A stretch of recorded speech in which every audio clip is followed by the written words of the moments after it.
So starting off, what should I actually refer to? Like, should I call you Matt or Narcissist? I don't know. What? Matt is good. Matt is Matt is good. good. Okay. So how would you like Yep. describe your style? Because it's obviously really weird, doesn't fit into much of a genre. If you were trying to explain what you did to someone. Um, I, I've been thinking about this a lot. I think spoken word is probably an important part of it, but I don't like that because I feel like spoken word sort of brings a lot of baggage along with it that I don't buy into so much. Um, it's sort of I like folk punk rambling mainly. It's just it's like half spoken, half sung. Um, it's a fun project for me to be able to do whatever I want, and whatever I want tends to come down to some sort of acoustic punk mixed with storytelling. Yeah, so you did mention folk punk. Would you think, obviously, the two people I've heard you compared to a lot are like the front bottoms on one side and then Hobo Johnson all the way on the other? Have either of those been influences or in any way, or did those match, do you think? Not really. I mean, for Hobo Johnson, I feel like we were. Hobo Johnson was sort of playing around with a similar sound around about the time that I was playing around with it. So I have never wanted to listen too much to Hobo Johnson's stuff because my nightmare is that I will love it and then it will start impacting what I do, you know. But from what I've heard, like Hobo Johnson has an extremely distinctive style that you would need to be consciously ripping off, you know. But I haven't listened to an awful lot of Hobo Johnson stuff. My partner is a Front Bottoms fan, specifically of one or two albums. So I've listened to what she listens to, but again, when the Front Bottoms were becoming a big thing is round about when I started doing my thing. So I think it would probably be more accurate to say that me and the Front Bottoms and Hobo Johnson sort of share similar influences rather than I was influenced by them, I think. Right, that makes sense. So what would you tag as your influences then? I hear a lot of Mountain Goats in the stuff that I do, and I hear a lot of Mountain Goats in the Front Bottoms as well, and maybe to a lesser degree in Hobo Johnson stuff. I don't know, like I grew up listening to a lot of like early 2000s emo stuff like Dashboard Confessional and One Line Drawing and Jimmy Eat World, and I hear a lot of that stuff in the Front Bottoms whenever I'm listening to the Front Bottoms. Less so in Hobo Johnson, but yeah. Yeah, totally. You said spoken word earlier, which I think is probably the best way to describe what you do, especially some of your earlier music that was less singy, I guess. But how do you go about, I guess, joining the music with the lyrics? Because they're almost like these long, rambling rants. Do you write out a poem first and then add it to it, or do they evolve together? What's the process? There's like a few different ways it can come together. Let's see. Gendering Teddy was the last single that I put out at the time of recording, and that was those kind of ones that were it's like Gendering Teddy and Absolute State of the Union and Cognitive Dissonance Blues. They start with me writing a ramble until it feels complete, and then picking up a guitar and sort of just smashing the guitar about for a little bit.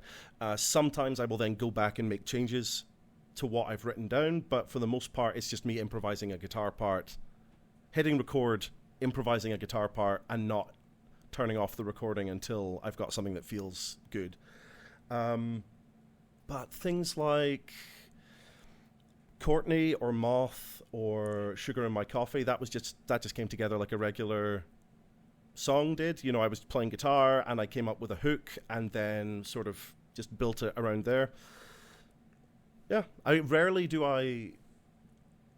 generally it's a lyric that will like grab my attention and get me to sit down and start writing something. It's rare that I'll come up with a guitar part and say, oh, that needs to be a song, you know. So, like, what kind of a lyric would be the, I guess, germination then that started one of your songs?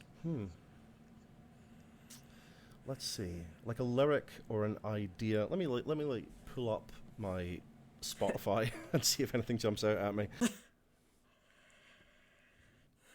So for me, I remember Ghost Stories started with, you asked me why I love you, and I said I don't know. And I thought, that's a really interesting idea, and that sort of sums up a feeling that I have, and then I can use that as a springboard to elaborate on that idea with the simplest words.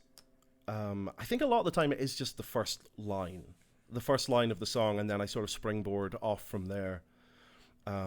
Especially with the weirder tracks like Versus the Heat Death of the Universe or Human Design or Papillon. Well, Papillon's a weird example, but they all come from just me wanting to write something, and then this whatever weird opening line comes out, grabs my attention, and then I just sort of use that as a springboard to see what else comes out. Yeah. I wish I could. If I knew how I write stuff, then it would be a lot easier. But like every songwriter I talk to has the same experience of every time you think you figured out how to write a song, you're wrong. It never works more than once, and it's always a completely different approach every single time, and it's very tiring and dispiriting and de-skilling. Yeah, no, definitely. Everything sucks the first time. So, is your music, I guess, I know there are two types of people where a lot of the people I know are very focused on live performance, and then there's more of where I fall, which is it's all focused on recording, and then you just perform the recording live, basically. Where do you think you fall on that spectrum as far as your focus goes? I'm sort of in a period of transition with that at the moment, because when I started doing the Narcissist Cookbook stuff, it started with Ghost Stories, and that was the first one I'd written that could actually be performed. And then I'd been writing songs for years, and I had this whole backlog of stuff under the name Matt Johnston or under the name Welcome Home Stranger, and I just threw Ghost Stories in the middle of it, and the whole room went from not paying attention to what I was doing to everyone paying attention to what I was doing for that one track, and then zoning out again. And that was completely alien to me. I was not used to people paying attention to me. For that first era of like Moth and Eden Disorder, it was very much like, what can I do live? What can I do to sort of play around with the dynamic of audience and performer and people not knowing what's scripted and what's unscripted.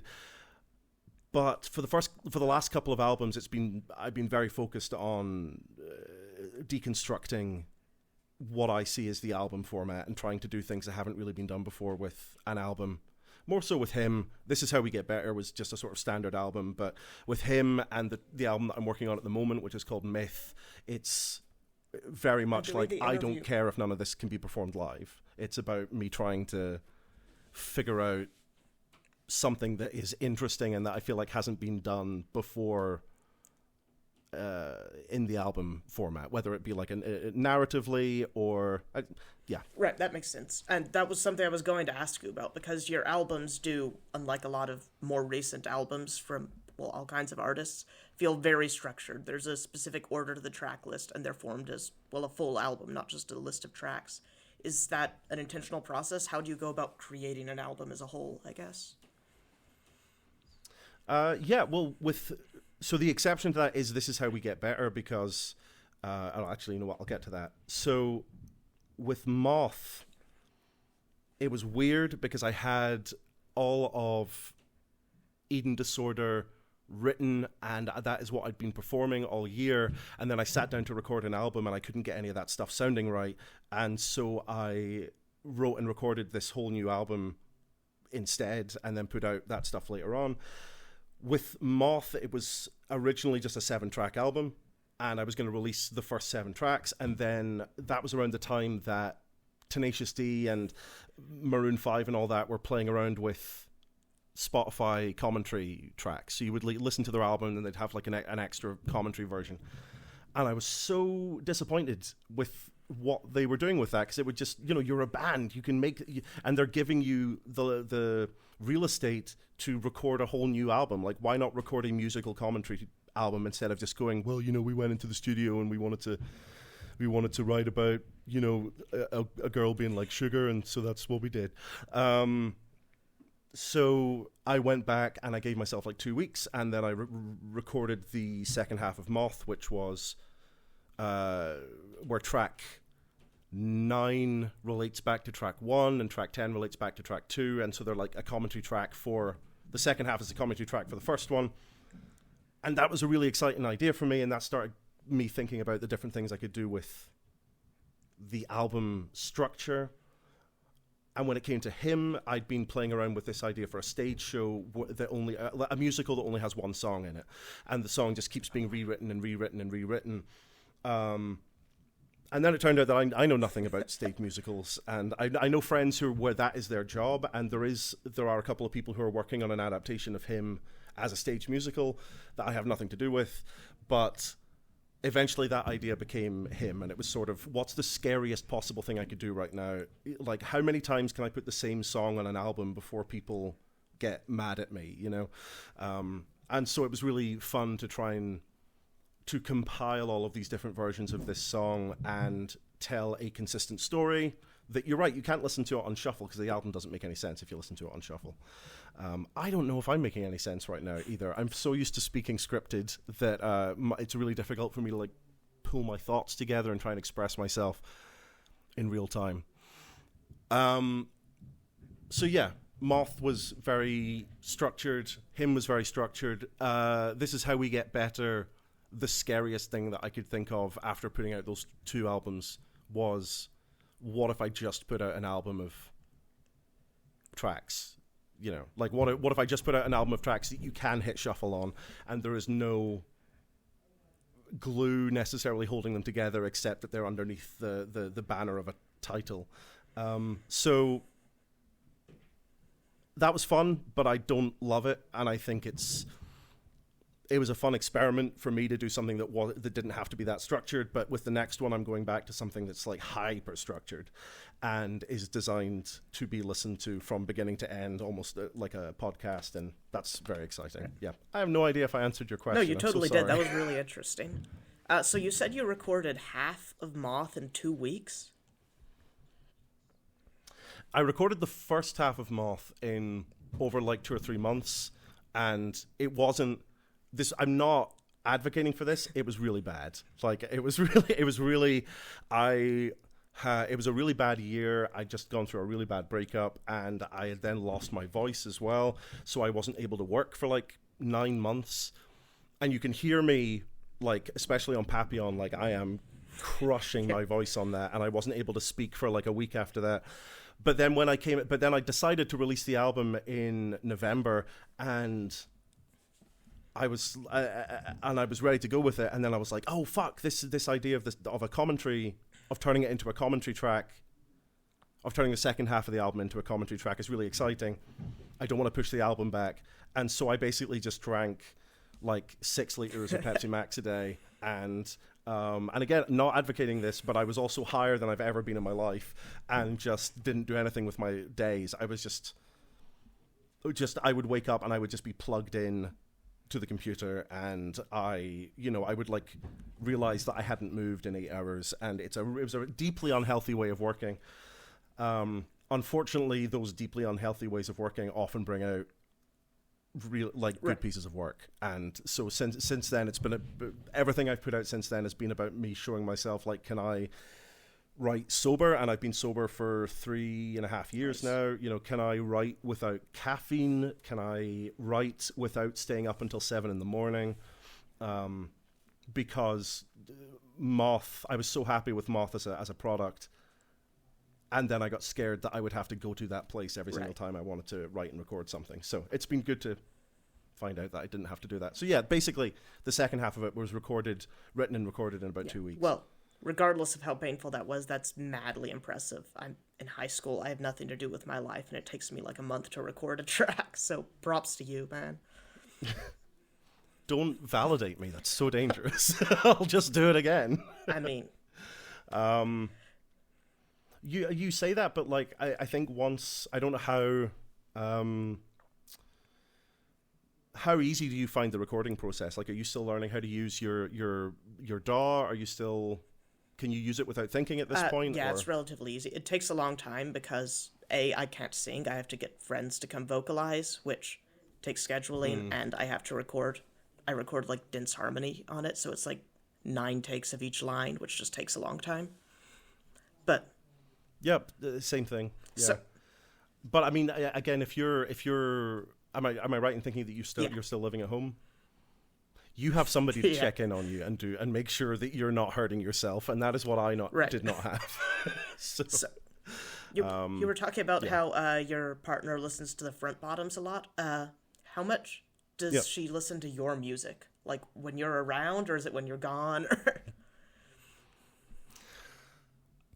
I get sort of uncomfortable listening to my own music, so I wish I didn't. There's a rapper in Stirling, which is the city that I live in, called proccess, and he's so good, and he's got some amazing material coming out this month even. And when someone puts on one of his tracks in the bar that we're in, he just fucking goes off. He's just like standing in the room just being like, "This is me!" and like rapping along with the song. And I love that energy. But if Courtney comes on, because Courtney's on the playlist and Ghost Stories is on the playlist, I freak out. And if I can't get them to turn it off, I just have to walk out until it's done.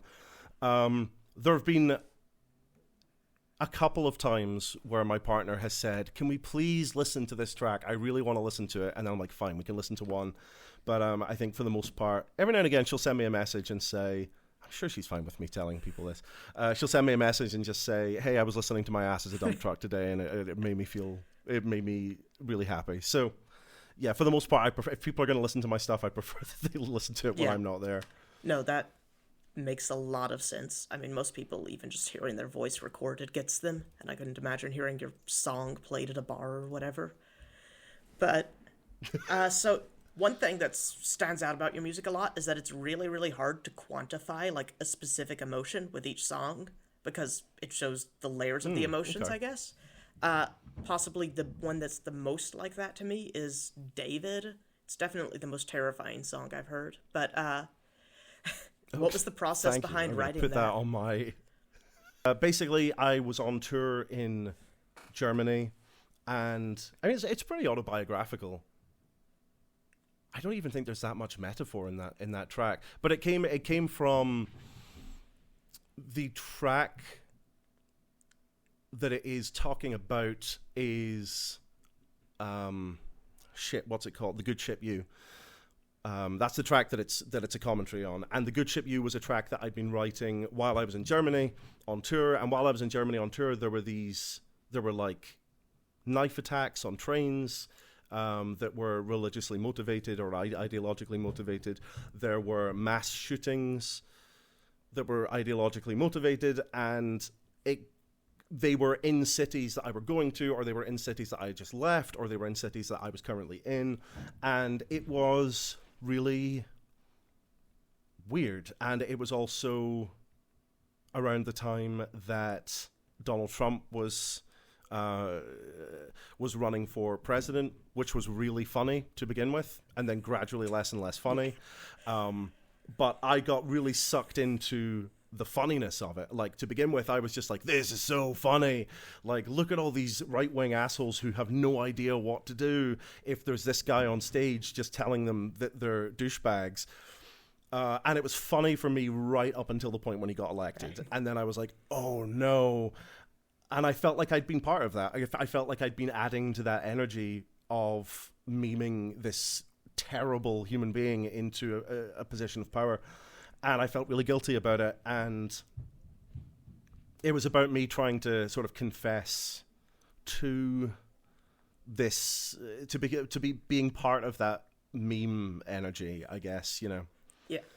And also, even if you are listening to right-wing figures talk with a critical ear, even if you're listening to them being like, "Oh, this is bullshit, they're lying," the human brain is really stupid, and you intellectually might know that they're lying, but if you listen to it enough, eventually it gets in there. And it was very much about me realizing that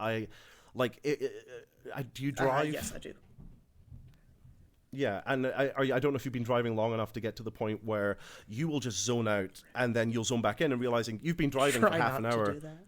So, yeah, it's really bad, but like at some point you will do it, and you're like, I've been making decisions, but it wasn't my conscious brain that was making decisions. You know, I've been indicating, I've been turning, I've been stopping at red lights, but I wasn't doing that consciously. I was somewhere else completely, and it was at that point when I was writing David, it felt like I had just come to, and I was standing at the edge of this precipice, realizing that I was about to leap off into a sea of terrible shit, you know, like terrible pro-Trump, pro-Brexit, like alternative fascist stuff, because I'd bought into the idea that it was funny to just burn down the system regardless of the kind of fire that you were using. And I just about managed to pull myself back from the brink of that, but only just about. And that's what David was about. Dude, it's like listening to one of your songs whenever you're talking, because it's just a long rant, and I don't know, you have a distinctive accent. It's good though, it's good. Thank you. The only problem is I can't rewrite it as I go, so I just feel like it's a lot of me repeating myself over and over again, but thank you. One thing is, there aren't many live recordings of you floating about the internet, but there is a recording of you doing Sugar in My Coffee, right? And in that, you change the lyrics quite a bit. Do you normally do that when performing live? You've been talking about how scripted it all is. Is it one where I'm like in someone's living room, or is it one when I'm like on a tall stage? No, I can find it. It has the name of the venue. It was in the Box, Glasgow, St. Andrew's Night. Oh, yeah. So that would have been 2016. I think I have literally no idea what lyrics I changed. I think the lyrics changed because I don't listen to my own stuff that much. Like, once I've recorded it, I listen to it way too much until it's out there, and then I don't listen to it again for years. Generally, the lyric I change in Sugar in My Coffee is I extend the bit before the first chorus. So I sort of go off about someone taking this neutral thing like coffee and making it the very core of their existence. Indeed. And that's more just like, it's fun for me because one of my big fears, because what I'm doing is this like magic trick where everyone knows it's not improvised, but I want it to sound improvised. One of the things that stresses me out is people listening to my music and then coming and seeing me live and just being like, oh, he's just, it's all scripted, you know? So I like to change it up a little bit it sort of makes those jokes land, even if you've heard them before, if I just add a little bit more on there. Okay, yeah, that does make a lot of sense. But it's all scripted. But in general, even if it's new. It's all, yeah. I am so bad at improvising. Like, I can't remember who asked me this, but like someone asked me a while ago about what started me doing this project, and a lot of it is because I am envious of people who can just go on a stage and talk. Like, there's some podcasters out there that were more of an influence on what I'm doing than any musician was or any poet was. And I'm just amazed by their ability to just talk for an hour and to make it engaging and to make it profound. And it's me trying to emulate their style in the only way I know how to do it, which is writing it down and scripting it to within an inch of its life, and then making it sound like I'm inventing it as I go along.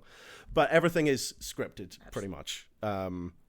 You can tell when I'm not saying something scripted because I'll go a lot. So yeah.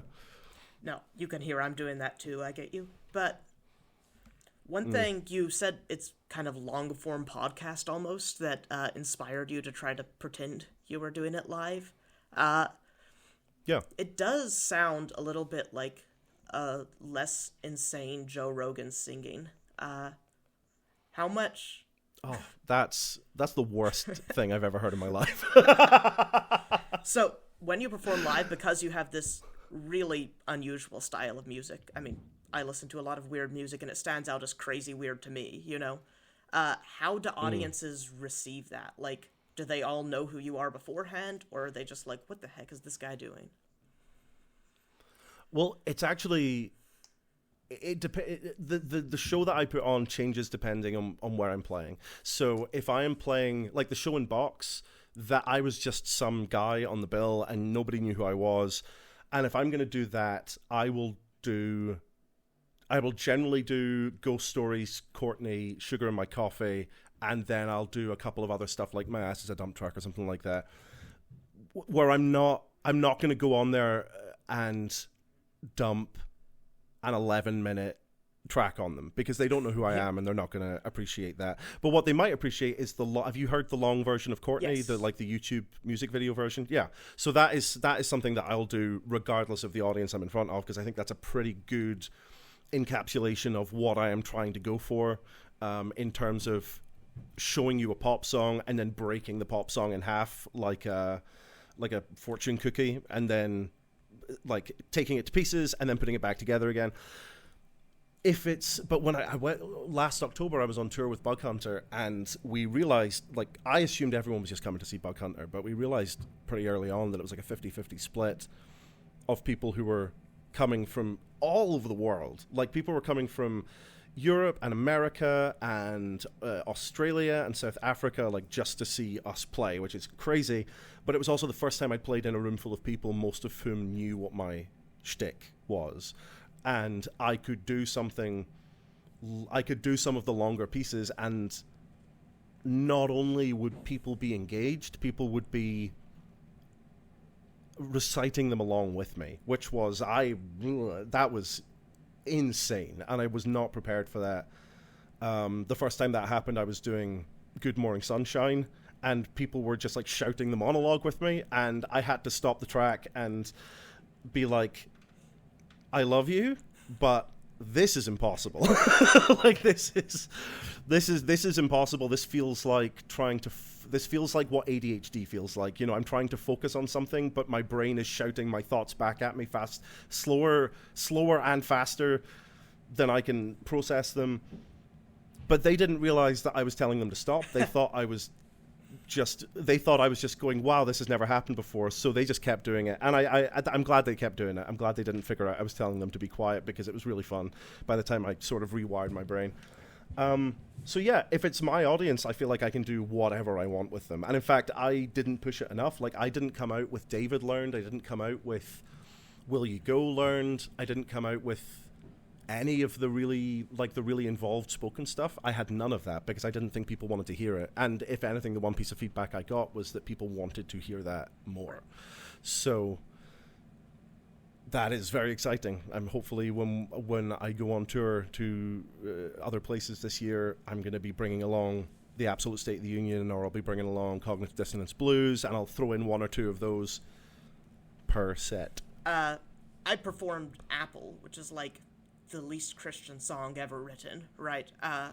To a very Christian audience, and the reception was incredibly positive, because you actually had researched and knew what you were talking about. It didn't seem like you were just completely spewing off nonsense. How much research do you put in when talking about some kind of political or religious or social issue? Okay, so the first thing I will say to anyone who the first thing I will say to anyone who asks that is, like, I am not a journalist. Sure. I am not, like, one of the more cynical way I could put it is that I am trying to.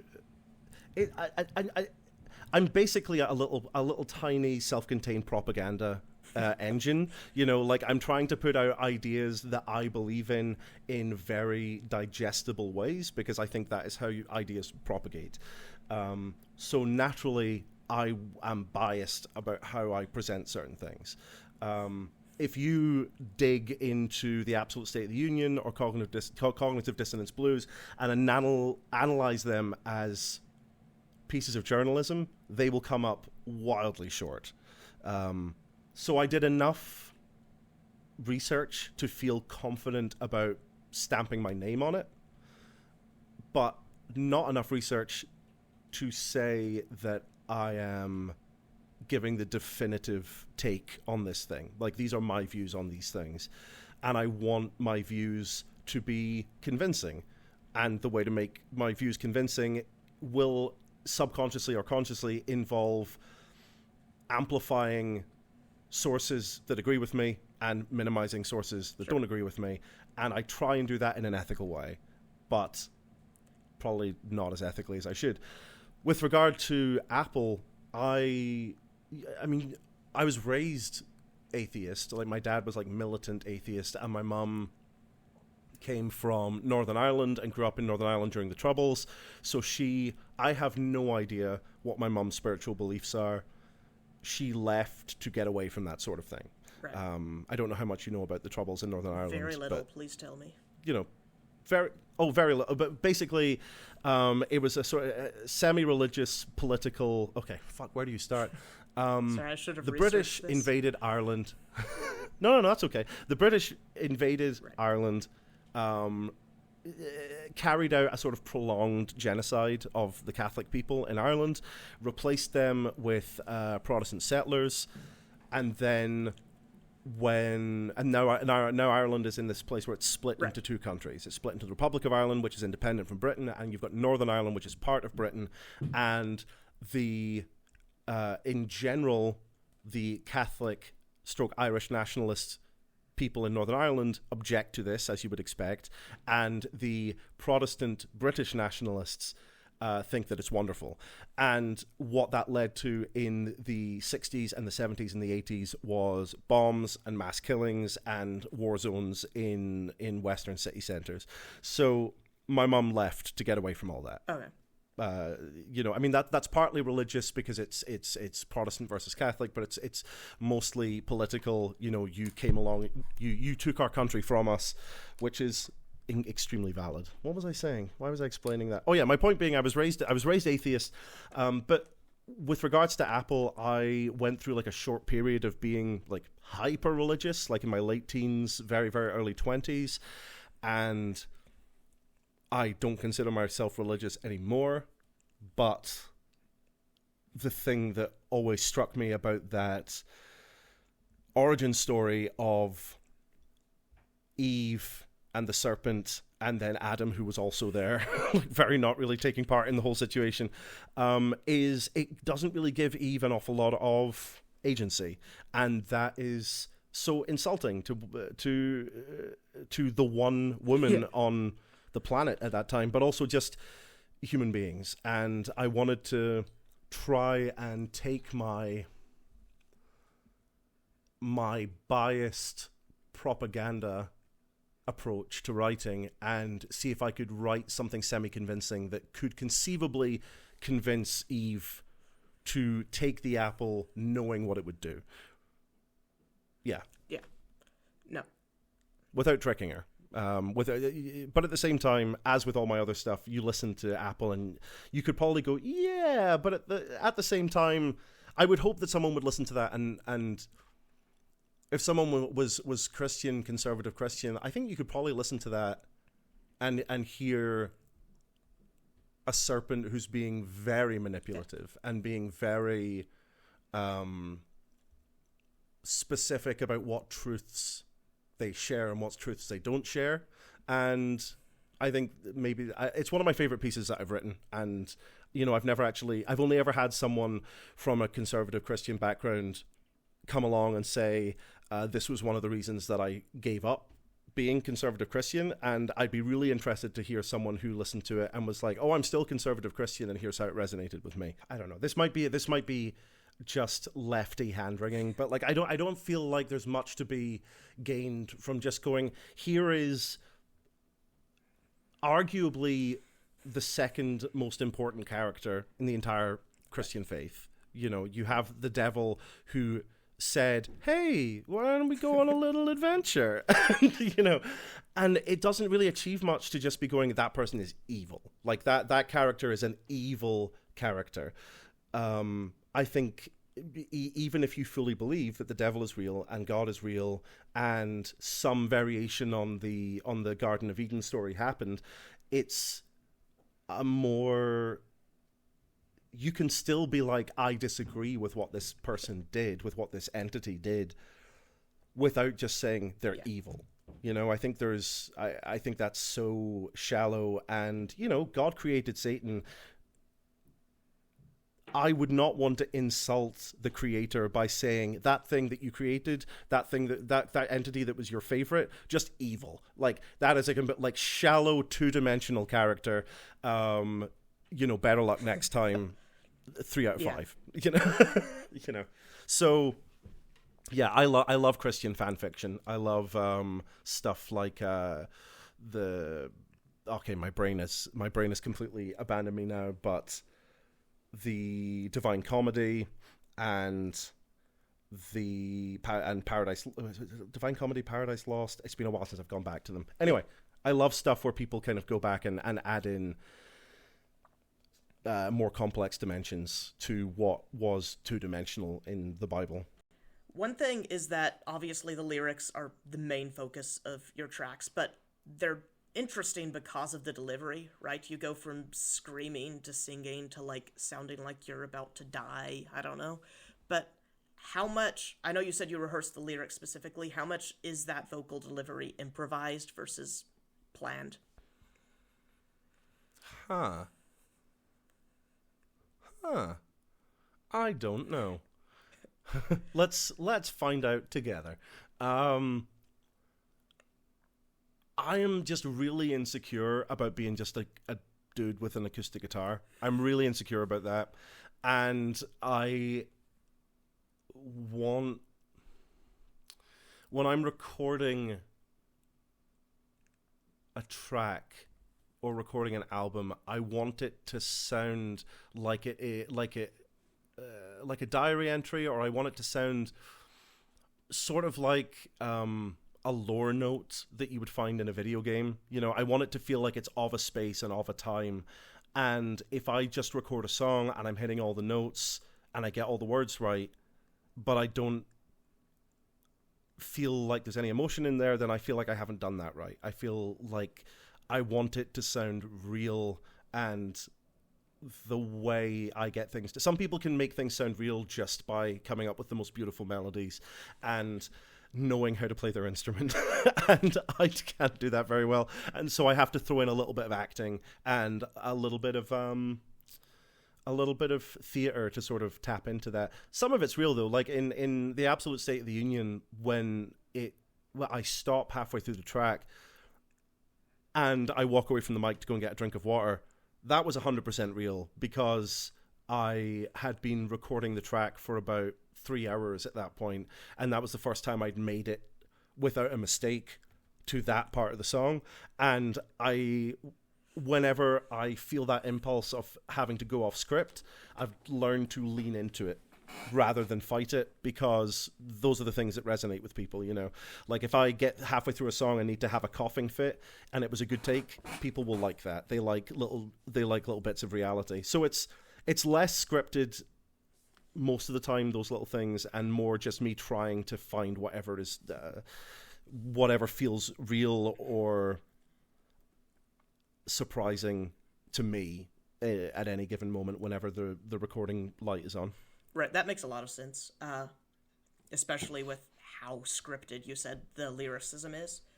One thing which stands out to me is a lot of people doing either folk punk or spoken word stuff have this very sloppy recording style, right? And you and Bug Hunter have very meticulous recordings, specifically. What's your recording setup, your DAW? What's your process behind that? My recording setup is super minimal, kind of by design. I recently invested in an SM7B, which I don't know if you know. It's like a sort of industry standard condenser mic. I think it's a condenser mic. I'm not even using it right now. You know, yeah, I try and keep my setup as minimal as possible, because I don't want to be tempted to put like MIDI strings and stuff on there. I don't know. Like I've got one mic, which is the mic I'm using right now, which is an Audio-Technica P48. I think it's an AT2020, which is a pretty cheap mic, and I use a copy of PreSonus Studio One that I stole in 2015 and I still use the version from 2015, and it's causing more problems every year because it's the only one I know how to use at this point. And I've got a Scarlett 4-input USB audio interface. And that's it. I use the same mic for everything. I'm lucky that I've got a Taylor GS Mini E, the old version of that guitar, which has the most incredible pickup I've ever heard in my entire life. And the guitar was like £600, $600 when I bought it, and I can just DI that. So pretty much all of every track you hear, the main guitar is DI'd, and it doesn't sound like it's DI'd, and that makes my job so much easier. But yeah, like, and also everything I record is pretty much live. Like the basis of it is live, and then I will layer on top of it different things. Was that what you asked? Like, just sort of Oh, I've also got I've got a weighted key, really the cheapest weighted key MIDI piano that I could find as well. But it's really big and heavy, and I don't really know how to play it, and I try and keep it that way, because if I learn how to play it, I'm just going to start adding in so much MIDI bullshit, and I really want to avoid that for as long as I possibly can. So you mentioned that a few times in the process, that you're trying to avoid using MIDI. What's your beef with MIDI? I don't know. It's my beef with MIDI is that I have an addictive personality and I'm not very good at self-regulating. And if I have one good grand piano patch, which makes it sound like it's just a piano that I've mic'd up, which is, I would love to just have an acoustic piano that I would mic up, but that's the second best I can do. But if I start being like, oh, I can put steel drums on this, why wouldn't I put steel drums on this? And if I put steel drums on it, it would be silly not to put trumpet on it. And, you know, I would love to have trumpet on my tracks. I think the only... Okay. No, there is like a sort of core belief here, which is that I think what gives artists their style is their limitations. Because if you don't have any limitations, you will be trying to replicate. There's nothing to stop you replicating what other people have done. I like to keep one hand tied behind my back because I don't want to disappear down the rabbit hole of trying to replicate what other people have done. If I knew how to play trumpet, there would be trumpet all over my fucking record. But because I don't know how to play trumpet, I don't use a MIDI trumpet. Instead, what I will do is I will take that and be like, okay, what can I put that melody on? Can I sing that melody and distort it in post-production? Can I take a guitar line and then stretch that note out? You know, it forces me to be more creative, and I hate being creative because it's so much work. And so I have to really trick myself into doing it, and the way I trick myself into doing it is by making sure I have very limited options except to be creative. Right. Doesn't sound particularly healthy, but I guess I'm glad you do it. It makes good music.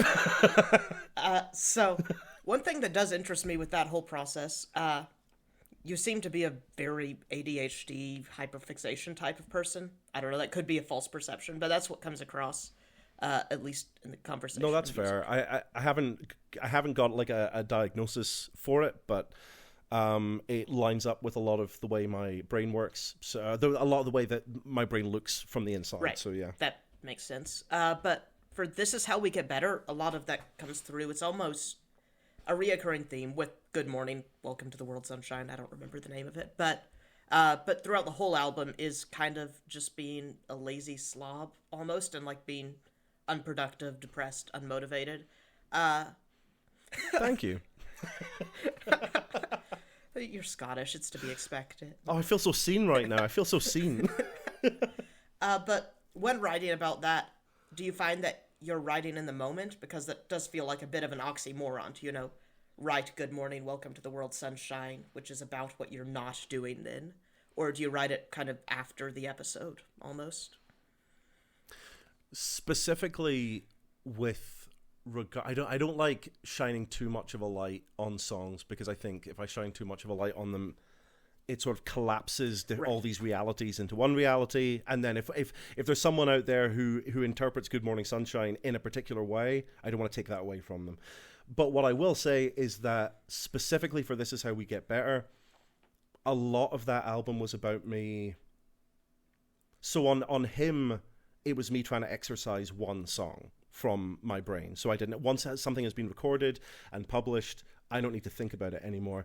And This Is How We Get Better was about me doing that with a bunch of songs. So Good Morning Sunshine, I wrote around the same time I was writing Courtney and Good Love, and originally it was on Eating Disorder, and in fact Joy Joy Joy, which is on This Is How We Get Better, was originally called Eating Disorder, and that was going to be on there as well.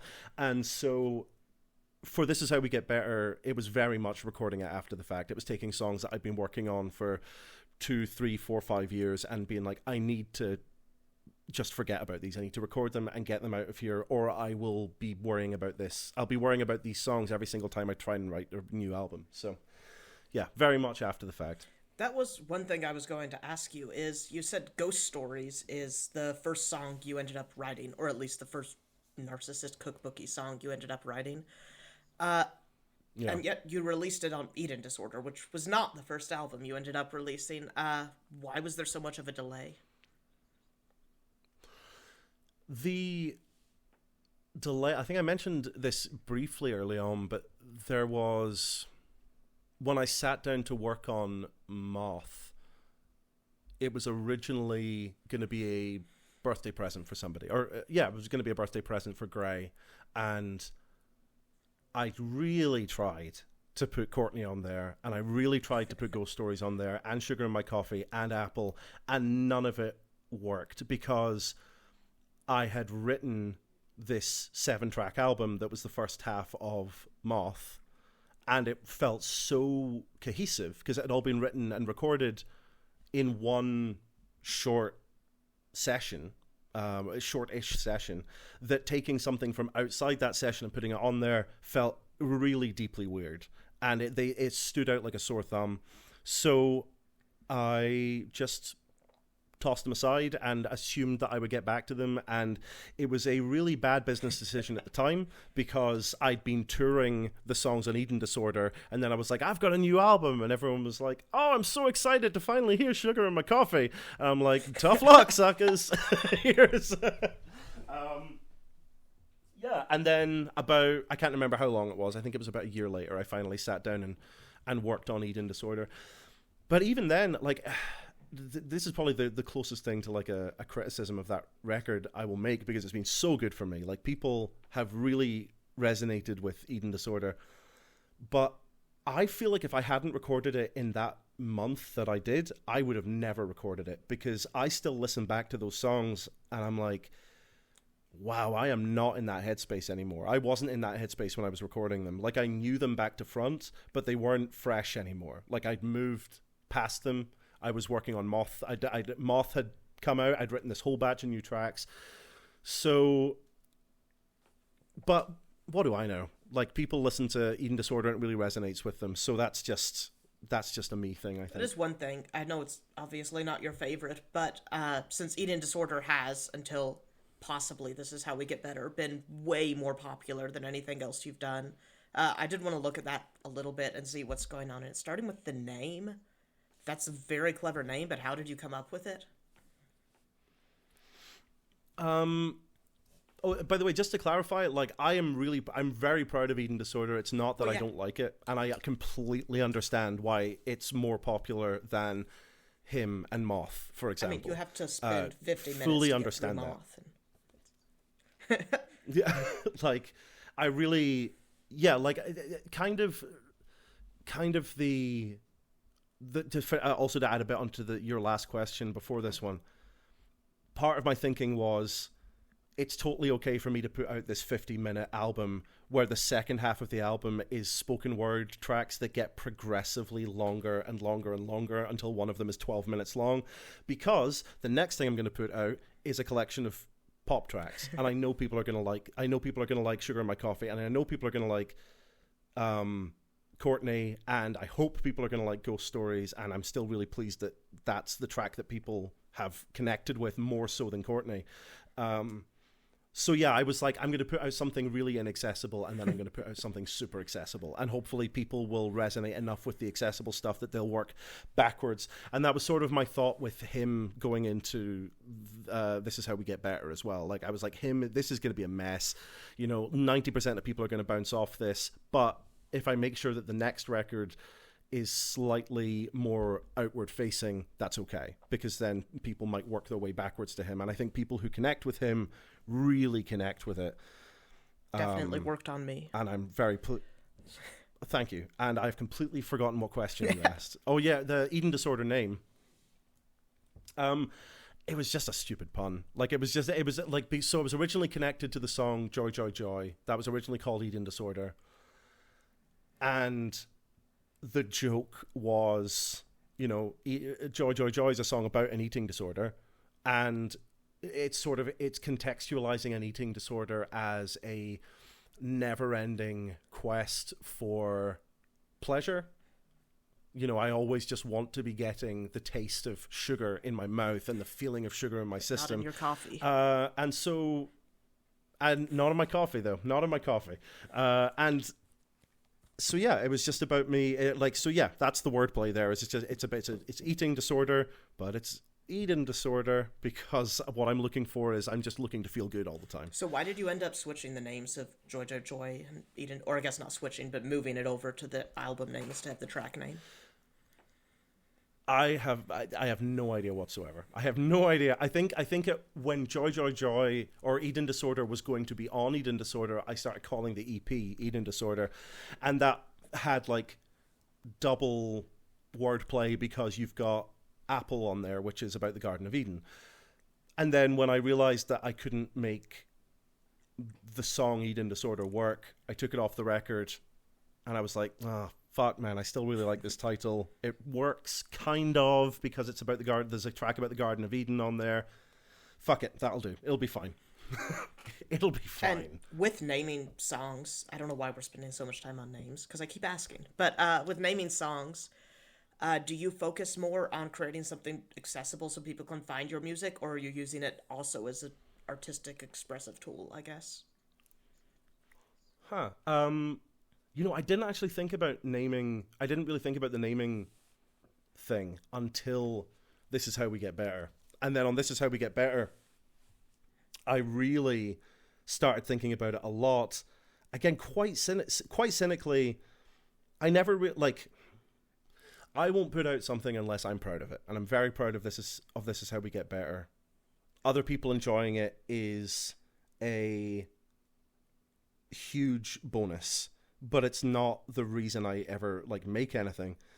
But when I realized that I had this album, I was thinking about how I listen to all my music on Spotify, and on Spotify, all you have is the name. All you have is the song name to pull you in, and there were some tracks on there like Good Morning Sunshine and Functional Poetry and Practically Imperfect and Dragon, where it was like, that's what the song's called. But with things like I Think I'm Going to Leave My Phone at Home Tonight, or Versus The Heat Death of the Universe, or Eaten Alive by Wolves, or Stopping a Garden Hose with Your Thumb, it was about putting something out there that really grabs people's eyes and has them go, you know what, I just want to hear what that song could possibly sound like. Like, what does Eaten Alive by Wolves, what does a song with that title sound like? I'm kind of just trying to grab people's attention. Yeah.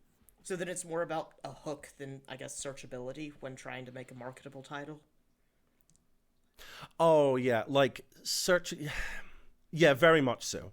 A lot... you don't know... You're no judgment. You got the title of Good Morning Sunshine wrong earlier on. That's on me. I looked it up. No. That's on me. Because that song should not be called Good Morning Sunshine, because at no point in the song do I say Good Morning Sunshine. That was a decision that I made, saying I think grabbing people in the Discover Weekly, or grabbing people, it wasn't a huge part of my process, but it was just grabbing people in the Discover Weekly it feels more important to me than having something people can search for and find in Google easily, because it's the name, it's the chorus that I sing 4 times. It worked fine for Fall Out Boy, and we're living in a post-Shazam world. If someone really likes something and they don't know what it's called, they can just hold up Shazam to it. I will say that definitely, I never listened to Discover Weekly. I'm actually using Tidal now, but before that I didn't either. But I did scroll through it. I just see a song in all caps that's "My Ass is a Dump Truck," and I'm like, what the heck is this? Well, that was fun because that started with a title. Like that started my friend. There's two songs during lockdown that came out. Y'all Ship Me with a Gremlin Boy and My Ass is a Dump Truck, that came from just things that my friends said in chat, and I was like, oh fuck, god damn it, like that. Those words really roll off the tongue. I need to turn that into a song. And because it was lockdown, I had nothing else going on. It was really easy for me to just sit down for an evening and work on this dumb track, which, you know, those ended up being some people's favorite tracks. So I'm really pleased with that. So first track on Eating Disorder is Sugar in My Coffee, which is possibly the least serious thing you've written. Obviously still has a slightly serious undertone, especially in the YouTube version, but very lighthearted. Does Michael actually exist? Is it a pseudonym? No, right, okay. So I don't want to, like, there's a joke that Bug Hunter tells on stage, and it's funny every single time. Whenever when he's talking about Dear McCracken, where he says this song is 100% biographical.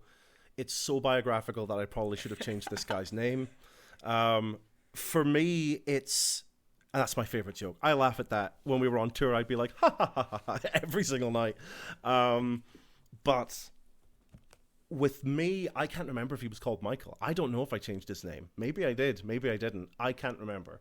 Because when I wrote that was again around that, like, I really had like a drug problem for about 4 or 5 years. Like, I was not sober on any day for about 4 or 5 years.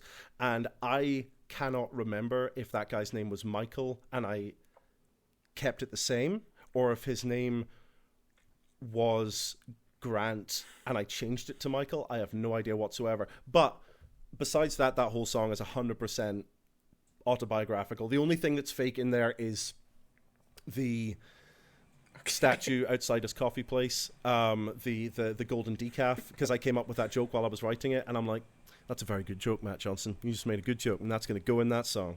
And every night, there's one person in the room who gets the joke.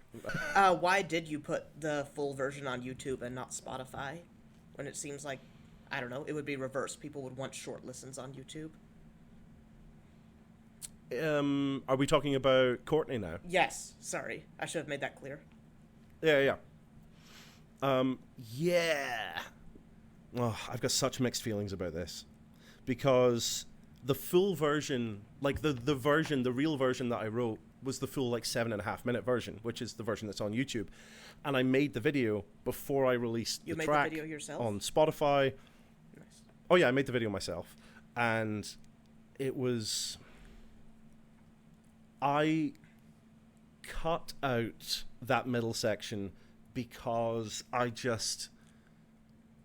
at that point, I wasn't confident enough in what I was doing, and I thought that people were going to look at a 7-minute time stamp or 7-minute time thing, and they were going to go no, and they were going to dip out before they even gave it a chance. The problem is that by cutting out that middle bit, I'm leaving it unclear what my actual beliefs are about whether Courtney Love killed Kurt Cobain. She fully did not. Like, that is my belief, is that she did not. And I have gotten so many messages from people being like, right on, brother. Like, you know the truth. Exactly. And I'm like, no, MK Ultra Truther 69. No, don't stop messaging me. Like, I created you. Greatest thing on Reddit, there's someone who's made the name MK Ultra Truther 69 and is spamming Courtney Love conspiracy truth stuff. It's phenomenal. Incredible. No, is it's it not. you? No, Did it's you not do me. I'm not confident enough in my humor to comment on myself in the third person. That's fantastic. And I use Reddit all the time, and I've never run into that person. Incredible. Well, I googled it to see if you had actually taken a comment from someone or not, and someone called them out, and you haven't. No. It was I feel really stupid now as well, because, like, I was trying to come up with the name that would align this person with the dumbest conspiracy theories, and I managed to choose the one conspiracy theory that it has become observably true. You know, MK Ultra is bureaucratic fact. They have admitted that they did it. They admitted that they were trying to brainwash American people, and fuck me. Choose the one thing. Choose the one thing that. Yeah. So yeah, I wish to this day, I don't know. I don't perform the short version of Courtney anymore live. I can't do that ethically. I'm really proud of the full version of it, and also a lot of people don't know that the full version even exists. So that's like a real like treat for them to hear this like brand new version of a song that they don't know about. But I also feel like Courtney was the first track of mine that really got attention, and it wasn't the YouTube version that got attention. Really, it was the Spotify version that got attention before Ghost Stories took over. And if I hadn't cut out half the song, I don't know if it would have gotten that kind of push. So I feel real true guilt about the decision that I made. I think it was an anti-creative decision. I think it was a lack of artistic integrity, and I feel bad for Courtney Love because I feel like I put a version of the track out there that doesn't actually answer the question that I'm posing. To actually answer one of your first questions, I would probably put Bo Burnham in there as well, in terms of not necessarily an influence, but I feel like someone I'm racing against, because this was way before he put out Inside. Yeah. I was listening to one of his stand-ups and I'm like, oh fuck me, he's almost hitting the notes that I'm going for, and I can tell that we're gonna end up in similar places, and I really don't want him to beat me there. And then he went and wrote That Funny Feeling, which is just a crime against me. Like, that is a crime against me and every songwriter, that Bo Burnham, who doesn't even consider himself a songwriter, wrote one of the best songs of the last 50 years. Just if he screamed That dick. Funny Feeling in a Scottish accent and like had 5 asides in the middle of it, it would have been more interesting. Yeah, so I sort of see I don't want to be like I'm in competition with him, but like I do keep an eye on Bo Burnham, especially because I'm like, our sensibilities are very different, but we've got a couple of crossovers in ways where it's like if I do not pay attention to what he's doing, I might end up ripping him off by accident, and I don't want to do that. I don't want people to think I'm ripping him off. I do think it's interesting, all the influences you've specifically named, all the folk punk stuff and all that, they seem very different from your sound, right? Like, I'm sure you see the connections between your influences more than most people, but from my third-party perspective, you sound like your own totally unique thing, which is part of why I listen to you, because there's not a Walmart version I can listen to. But thank you. It seems like, at the same time, most people I know hate your music. I apologize, but it's not for everyone. It's a very specific type of rambling thing. But those same people... Yeah, no, my theory... Like the exact same list of influences you gave, you know? It's a very specific grouping of artists with the same emotion, but different methods of capturing it. Yeah, I think, like, my grand theory of art is really simple, which is you have to create something that some people are going to absolutely hate, because the thing about your music that makes people hate it is going to be the same thing that makes other people love it. And if everyone just thinks it's pretty good, no one's going to love it. You know, like, no one. You need to really create something that is going to wildly piss some people off, because the people that you don't piss off are probably going to be there for life. I mean, you can also go the other route and just piss everyone off by making a terrible song, and then That's okay. Yeah, that's completely valid. No, that's definitely what I've done with some of them on accident. So it does seem relatively obvious to me, but I wanted to know if this is the intent, that Eating Disorder gets progressively, like, more life-destroying. Like, the first one, there's very little significance to the coffee thing, and by the end, it's like, oh god, does God exist? The fall, we're all gonna die. You know, was it intentionally ordered that way, or was there other process behind it? There was you're not completely off base. It was more, again, like, at that stage, I was so insecure about what I was doing, and, like, you know, Moth is less accessible in a lot of ways, but at least the songs on Moth, at least I sing on that album. You know, and on Eating Disorder, I was like, wow, I'm really going to put out an entire record that's just me talking. You sing in Courtney. And I sing in Courtney, kind of, but I'm just like, Courtney, da-da. Like, it's not really, I'm just sort of shouting, you would put shouting 69 in your username. What was I saying? Yeah, so for me, it was more about really trying to like trick people into listening to the whole thing. So it was like, I'm going to start with Sugar in My Coffee because I think that is the most accessible one. It's like a little comedy novelty song while also having a little bit of spice in it regarding the South American farmers. And then Courtney pushes that a little bit further, and then Ghost Stories pushes that a little bit further, and then Apple was me being like, if you're still here, just let me do this thing, because I'm so pleased with this thing. But I was really, I almost didn't put Apple out there at all, because there was one like super fan of mine who loves everything I do and has loved everything I've done for so long, before even the Narcissist Cookbook, and he's completely biased. And I sent him Apple, and he was like, this is the first thing you've ever recorded that I really don't like. I don't like this at all. And I was like, oh shit. But I put it on there because I believed in it. And there are there are definitely people out there who don't like that track. I know, because they have told me. But there are people out there who really love it. And I put it at the end, not because it was particularly deep or because I was trying to like take people on a journey. It was just because if I put this anywhere else on the record, people are going to stop listening to the record. I do think it's surprising because it doesn't feel too related to the rest of it, but the emotional impact that it has when you've listened to the other 3 tracks before it is massive, which you wouldn't know unless you've done it. I heard it in isolation like 3 times, then I listened through it together and I was like bawling, and I'm like, it is interesting how much effect that Courtney can have on that. Huh. I haven't listened to the whole thing in a long time, so I'd be interested to know if that's a universal experience. Yeah. If people, I sort of think of Eating Disorder as being a collection of 4 tracks that people listen to individually, rather than someone being like, I'm going to sit down and I'm going to listen to Eating Disorder. But maybe I'm wrong about that, and maybe they do work. There is some value to listening to them, to listening to the record as a whole, rather than just listening to them independently. It feels like an in-between. It's not like, this is what getting better feels like, or whatever. I can't remember the names. I'm so sorry. This is how we get better. No, it's fine. It's where it's like just complete, non-related tracks, but it's also not freaking him or something where you are not gonna like any of it if you don't start at the beginning. I do think it's like you sort of ride or die with that. Like if you're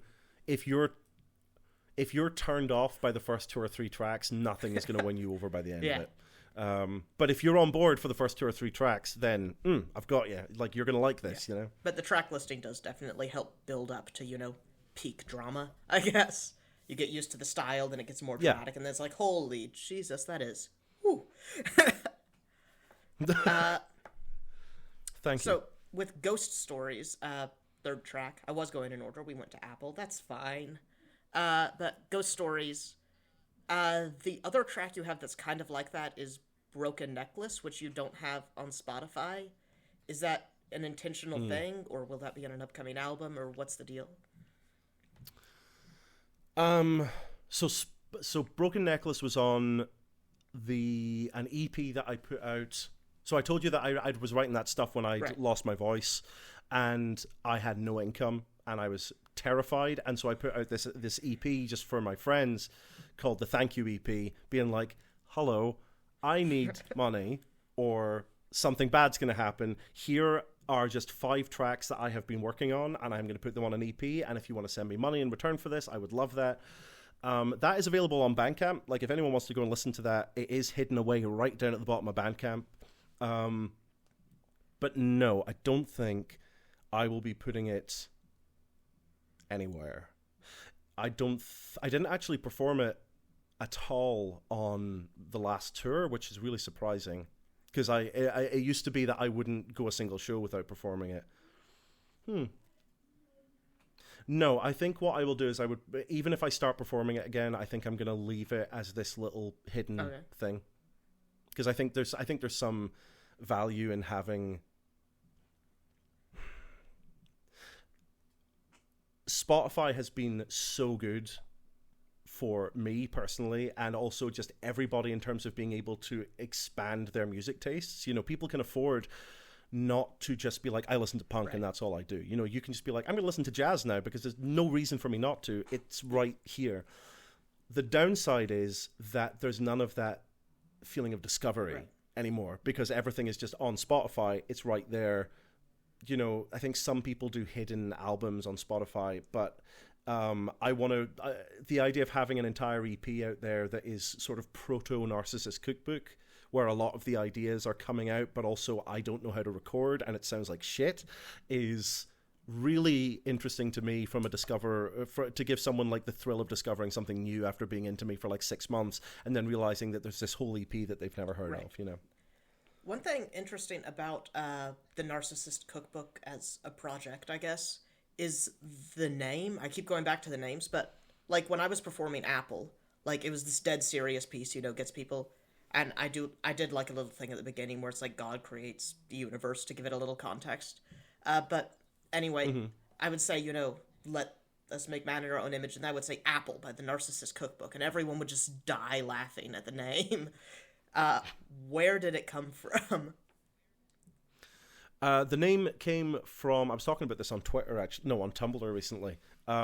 It's a play on the Anarchist Cookbook, which is a bomb-making manual for paramilitary organizations. So it's a play on that. The reason I called it the Narcissist Cookbook is because I had the bad luck of, for the first like 25 years of my life, always having at least one person around me who would like think that I was selfish or that I had a massive ego, and maybe I did have those things. I don't know, that's but the lesson of I ghost really stories. internalized it. Ice Cream Factory. A little, yeah, and it's just I had by the time I got rid of those people from my life, I'd internalized their voices, and the idea of going on stage and saying I'm going to talk at you was really tempting to me, really exciting to me artistically, but those internal voices hated that because they were saying no one's going to want to listen to this, and worse than that, it's insulting for you to think that anyone would ever want to listen to this. And I really had to fight that off, and the way I fought it off was by putting the word narcissist like right in my act name, because if anyone had come up to me and been like, oh my God, I can't believe you thought anyone would want to listen to that, I'm like, fuck you, I said it about myself first, you know, it's right there in my name, the Narcissist Cookbook, you can't hurt me. And then I would go and cry in my car. Like, yeah. So, but also at the time I was like friends with, I was seeing Gray, and Gray was an anarchist, and a bunch of Gray's friends were very counterculture, very anarchist, and I went on stage and I said, I think I'm going to call myself, this was one of my first gigs, I was like, I think I'm going to call myself the Narcissist Cookbook. And that table of people just popped. Like, they just exploded at that name. And I'm like, you know what? Fine. That got a reaction out of 1/10 of the room. That'll do for me. With your early Narcissist, I guess pre-Narcissist Cookbook music, has it always been, you know, Scottish man yells at cloud, or has it kind of evolved from a more punk thing like what you used to listen to? You can go back. Like, there's an album that I was immediately before Narcissist Cookbook. I was in. My project was called Hello Creepy Spider, and that was like a 2-person punk band, and it's like very kind of like Ramones, Hives, just like 1, 2, 3, 4, da-na-na-na-na-na-na. But you can still hear, if you listen to a track called She'll Never Love Me, that was the first time I tried speaking in something, and that's more like speaking over punk music, but that was really exciting for me when I started experimenting with that. Before that, it was just very much just a guy with an acoustic guitar, you know, singing sad songs. Yeah. And that is who I am on the inside, and I need to get over my shame of that, because it's so deeply who I am, and I'm running away from it so much. On the next album has, I think, the most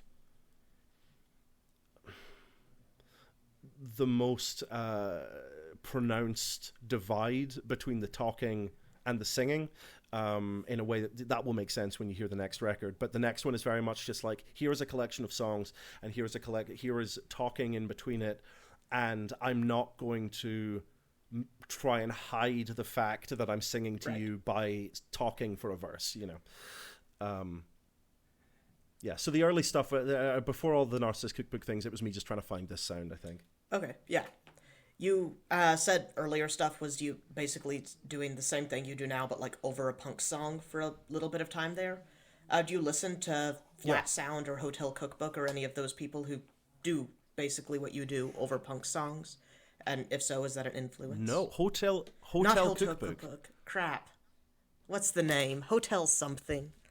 I was like, there can't possibly be another cookbook you got me out there confused that's with doing... your cookbook thing. It's Hotel Books. Hotel Books.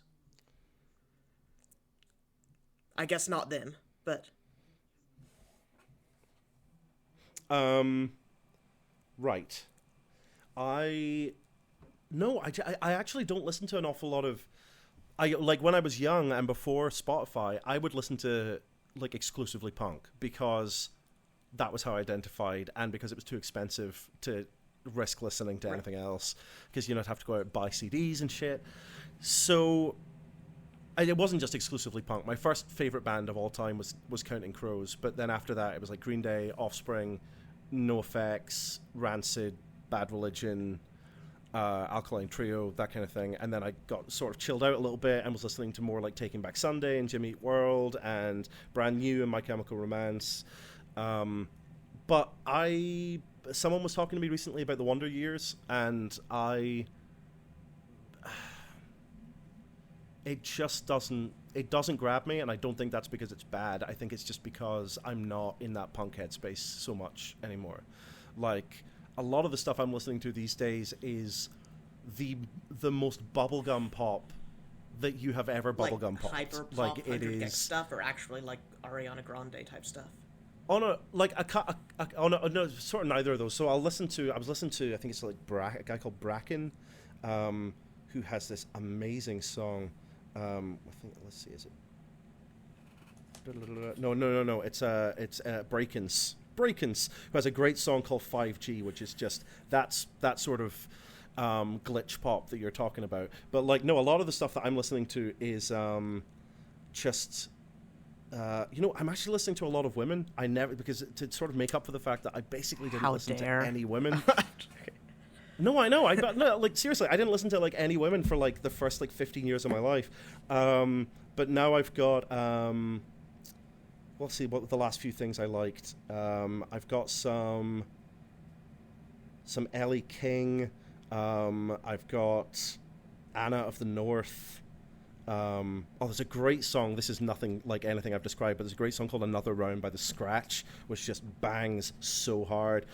Isabel Pless is incredible. Lou Roy is incredible. Rafaela, incredible. Muna are like my favorite band in the world at the moment. They're probably the most popular of them. Muna are like really closely tied to Phoebe Bridgers. I don't really get Phoebe Bridgers, but I love Muna. But that is just no apologies. It is just like blissful like pop music, and I love that shit. And I feel like I'm giving myself permission to just like music that isn't trying to upset me, because when I was a kid I just wanted songs to sort of upset me a little bit. Yeah, that's why I listen to you. No. Yeah, no, that's fair. Yeah. I do sometimes think that I'm going to be not a lot of people's, but a handful of people's like embarrassing teenage band. It's like, oh my god, remember when we were kids and we were listening to the fucking Narcissist Cookbook? I'm comfortable with that. I'm okay with that. I'm at peace with it. I know most of the people I know who listen to you switched to you from like My Chemical Romance and Black Veil Brides and like hard emo, so you're not gonna get lower than that. You're at least gonna be a climb out of the ditch. And I like those guys, but they do have cultural stigma. Yeah. People really shit on My Chemical Romance, and I think that's so easy because they're so ubiquitous, but they're so ubiquitous because like they're so good. Like, they are so much better than any of their peers, especially at the level that they were at. Like, I remember when 3 Cheers for Sweet Revenge was out, and I was like, this is my favorite album. And then Welcome to the Black... I'm like 36 years old. I'm not a young guy. Welcome to the Black Parade came out, and I immediately did not give a shit about 3 Cheers for Sweet Revenge. Like, I think people listen to Welcome to the Black Parade, and it's so overplayed, and you know that piano note, the ding. When it came out, no one had heard anything like that. I mean, it was still like a punk. It was still a punk record, but it was marrying sort of goth emo punk with Queen style theatrics in a way that had never been done before, and I don't think it's been done as well since, including My Chemical Romance, because the Danger Days, not a very good album. It has Boy Division. I'll just say this and then I'll stop. Lethal Weapon, sorry. Oh no. So I think Danger Days starts and ends with the best songs they've ever written, like Na Na Na Na Na and Vampire Money. Those are the best. Those are like, I think those are the best standalone. Like up there with the best. But I'm judging you standalone right now. My Chemical Romance. No, seriously, I really don't like anything else on Danger Days. It was such a disappointment. Whereas Welcome to the Black Parade, you know, it's got like House of Wolves, it's got Teenagers, it's got things like Famous Last Words, which I don't love. That's not bad. I never understood why Famous Last Words became a single. Because it's incredibly emo. Whenever I hear that, I'm just like, is this the one where the drummer got set on fire? And it is. Like, that's the one where they accidentally set the drummer on fire in the video. But it's cool. He turned out to be a thief, so they kicked him out of the band. Anyway, people shit on My Chemical Romance, but I think that they should not do that, because those, at least 3 Cheers and Welcome to the Black Parade, are just incredible albums. Incredible awesome albums. Stuff like Frank Iero, Gerard Way. They're still out there. Amazing. They actually, MCR released a song recently again, didn't they? I feel like that's a thing. Well, but then I think lockdown. I think they had all these plans, and then they COVID just finished a tour they had been on, which I'm not sure if that's like our kids need college money tour, or we want to do the project again tour. You know, but I mean, they released a single that was so weird and so I like the single. Consciously. Yeah, but it was like so consciously not accessible, considering like everything they've been putting out had been getting more and more accessible. Their new single, I was like, what the fuck is this? It made me think that there must be a new album on the horizon, or that, and then there just were back wasn't. On drugs. I don't you know. One thing is about Fungus, because the backing on that sounds an awful lot like Sugar in My Coffee. The is that at all conscious, or like the kind of weird beatbox thing? No, that wasn't. No, that wasn't at all. And now I can't hear it in my head because that track is unworkable live unless I sing with a backing track. I just haven't gone back and listened to it since I put it out there, so I have no idea. There are definitely callbacks that I do, like on him on one of the tracks. I think it's Matador.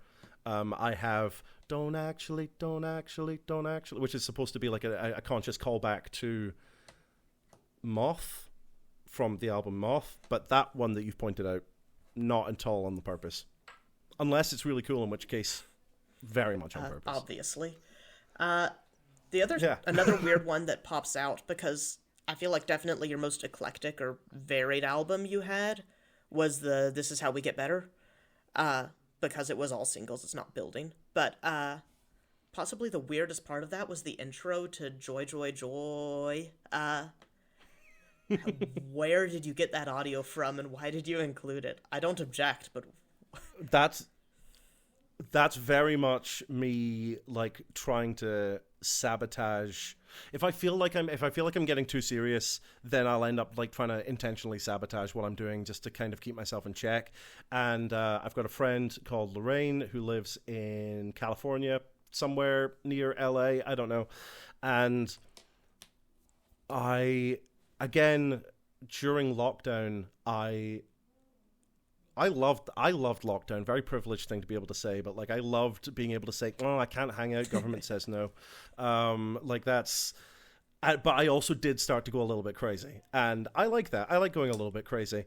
But sometimes I would just sort of like send Lorraine like 30 voice messages a night, and it would just be me saying like just just the creepiest little gremlin shit I can think of, just trying to make her uncomfortable.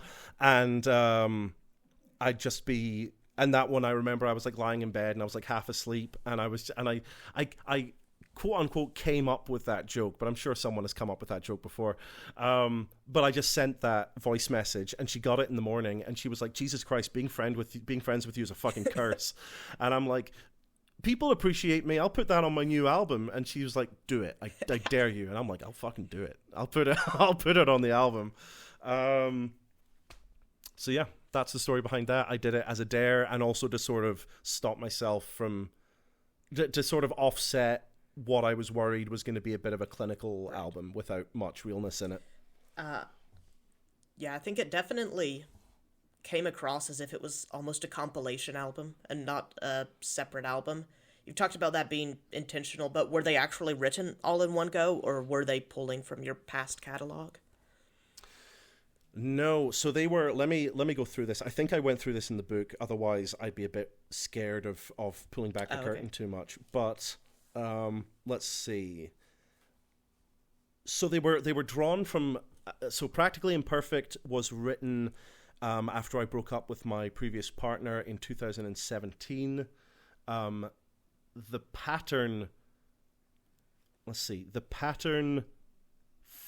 I think I'm going to leave my phone at home tonight, and Dragon, they all came from, do you know what Inktober is? Yeah, so I have got a load of artist friends that do Inktober, and I was like, I'm going to do Inktober this year, and I think that was in 2019, and it was, I took time off from writing and recording him, and I said, I'm going to write and record a song from scratch every day in October based on whatever the prompt is. And like, so the first prompt was pattern, and then another prompt was dragon, and then another one was something else. And by the time I burnt out after 15 days, and I had a lot of trash, but I had like 3 or 4 tracks that were pretty good, and so they turned into tracks on that album. Good Morning Sunshine was written around the same time as Ghost Stories and Eating Disorder. So was Joy Joy Joy. So was Fungus. Functional Poetry was a song that was written for my previous band. The Simplest Words was written mid 2019. And the real outlier here is Eaten Alive by Wolves, which was written right at the end of the album recording process. That's the only song on that album that was written specifically for that album, and I was really worried about putting it on there. You said your shows are super planned out. How did that work when you were performing with Bug Hunter? I found you after that, so I didn't see any of that. But was that playing off each other thing? Did you plan how you were doing the show out together, or was it kind of almost two separate things? So because we went out as a joint headline act, we would switch it up every night depending on who was going on first and who was going on second. And we would generally write our sets in the back room, not like together, but... So I feel like I was under more pressure than Bug was, because Bug has such a distinct sound that he doesn't like move away from that sound. Like, Bug has his sound and he can express a million different emotions with that sound, whereas I've got so many. Like, I can do an album, I can do a 45-minute set of all pop stuff, I can do a 45-minute set of all like depressing spoken word stuff, and I preferred going on first because it meant that I was in charge of the vibe and I didn't need to like follow on from anything that Bug had done. I know that Bug felt sort of stressed out sometimes because he'd be going on after me and he's like, I don't know what to do now because you've created this specific vibe that I can't play into. And every time he did it, and every time he absolutely kicked the shit out of it. When I was on second, I would feel a lot more pressure to kind of follow his vibe and start super, super poppy and then try and see what I could fit in depending on the feeling. So no, the shows weren't like super scripted out. I would tend to come out with an extremely planned out set that I would throw out halfway through the first song, and then I would completely just make it up as I went along, just depending on what felt fun to me in the moment. That's always the best way to do sets, I think, and it's so much easier to do that when you don't have a band. And you can just... You just need to argue with yourself and blame yourself if it goes wrong. Right. So one last, or I guess two last things to close out. One is the upcoming album you have. I know you released Ginger and Teddy recently. Is that going to be on it? And what can you tell us, if anything, about that album? So the album that I'm working on is not the one. When I talk about working on an album at the moment, no, it's not going to have Gendering Teddy on it. I'm sort of a believer in singles being singles and EPs being EPs and albums being albums, which partly comes from Spotify listen counts, because if I've got an album version and a single version, it's just splitting. It's like, well, I don't know how many people are listening to this now. I don't know how popular it is, but it's mostly because some things are just written to be singles, and I think it would be weird to put the Absolute State of the Union on an album. I don't know what that album would sound like if that was a song on it. So Gendering Teddy isn't going to be on it, probably. I have a bunch of songs that I think I'm going to release as singles that are sort of upbeat, self-contained songs.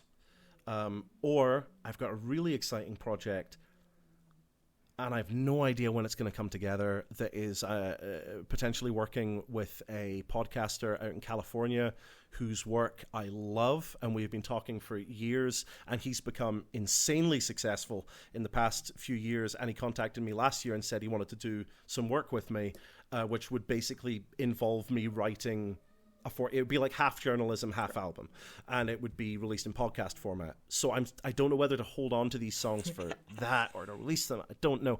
But the album that I'm working on is called Myth, and it is going to be really weird, and I'm really going to be doubling down on like how strange can I get and still have people on board. It's going to be it's going to be an album recorded on top of an audiobook of fairy tales. So the idea is I'm only going to release it on I'm going to release it on Spotify as side 1, and then side 2 is going to come out a little bit later. And if you want to have a hard copy, you have to buy it on cassette. And the idea is that it is a cassette of fairy tales that I have recorded an album on top of. So the fairy tales will sort of weave in and out of the songs depending on when I have hit record on the tape recorder and when I have hit stop record on the tape recorder. And it's also going to be a little audio documentary about this fictional island and about the people who lived there and the stories that they told. And as with most of my ideas, it sounds terrible, but I think I can make it work. Nice. I remember trying to pitch somebody the long version of Courtney and them telling me it was a terrible idea. And I'm like, I think I can make it work, though. So I'm not going to really explain this album that much until it's out. I think I think it will just work, and some people will hate it, and some people will like it, and that is absolutely fine. If someone were going to be getting into your music, hadn't heard you at all, what 5 songs in order would you tell them to listen to? Hopefully your songs. I would... Yeah, that's a good point. I would say... I think Ghost Stories... I think Ghost Stories is a good start.